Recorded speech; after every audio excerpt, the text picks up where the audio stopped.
সকলের সম্পাদক নাসিক মদিনা পত্রিকার এক সময়ের সম্পাদক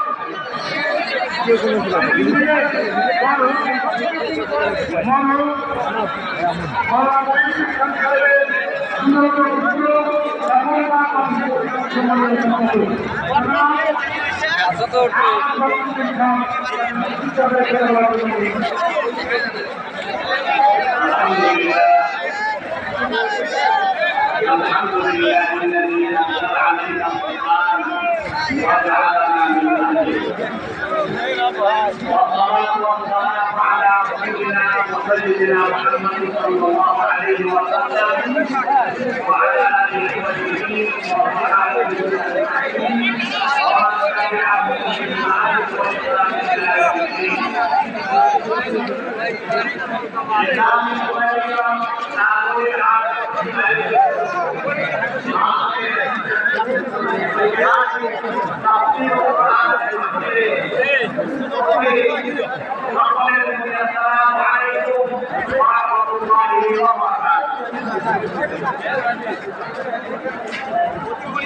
दुनिया के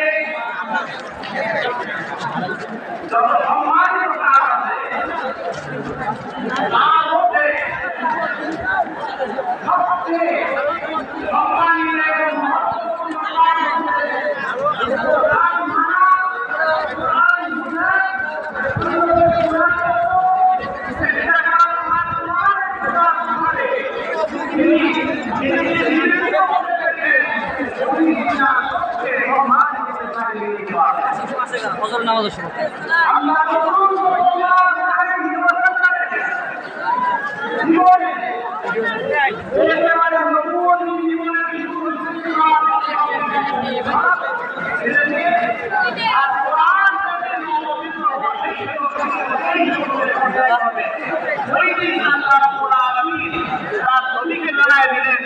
দুনিয়াতে আপনার কাজ শেষ অর্থাৎ আমরা যদি মুহাম্মদ রাসূলুল্লাহ সাল্লাল্লাহু আলাইহি ওয়াসাল্লামের নবুয়তের চিন্তা করি মানুষের কাছে বিশ্বমানবতার কাছে পৌঁছে দেওয়ার মাধ্যমে আমরা মুহাম্মদ রাসূলুল্লাহ সাল্লাল্লাহু আলাইহি ওয়াসাল্লামকে নিয়োজিত করেছি।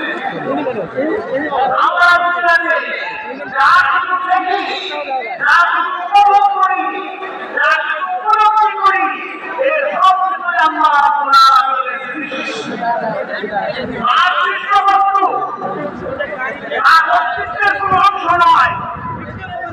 আমরা হাত দেখি নাই, পা দেখি নাই, তার চেহারা দেখি নাই, কিন্তু এই দুনিয়াতে কোরআন হইতে অস্তিত্বের অংশ। মহান আলমীর অস্তিত্বের অংশ হচ্ছে কোরআন এই দুনিয়ার দিকে। এই জন্যই রাসূলুল্লাহ সাল্লাল্লাহু আলাইহি ওয়াসাল্লাম হাদিস শরীফে বলেছেন, ইন্না হাযাল কুরআন ইয়ারফাউল্লাহু বিহি আকওয়ামান ওয়া ইয়াযু বিহি আখারিন। আরেক হাদিসে আল্লাহ সাল্লাল্লাহু আলাইহি ওয়াসাল্লাম বলেছেন, আল কুরআন আল্লাহুল মাজিদ মাহফুজ বাইনা সামাই ওয়াল আরদ। অর্থাৎ ওই মজলিস ওই কবি যেটা কোরআন আল্লাহ রাব্বুল আলামিন নবীর হাতে দুনিয়াতে প্রেরণ করলেন, ওই মানা করে আছে দুনিয়াতে কোরআন আছে তারা এই নবীর হাতে প্রেরণ করে আছে। তবে আমাদের নবী কোরআন এই রাসূলুল্লাহ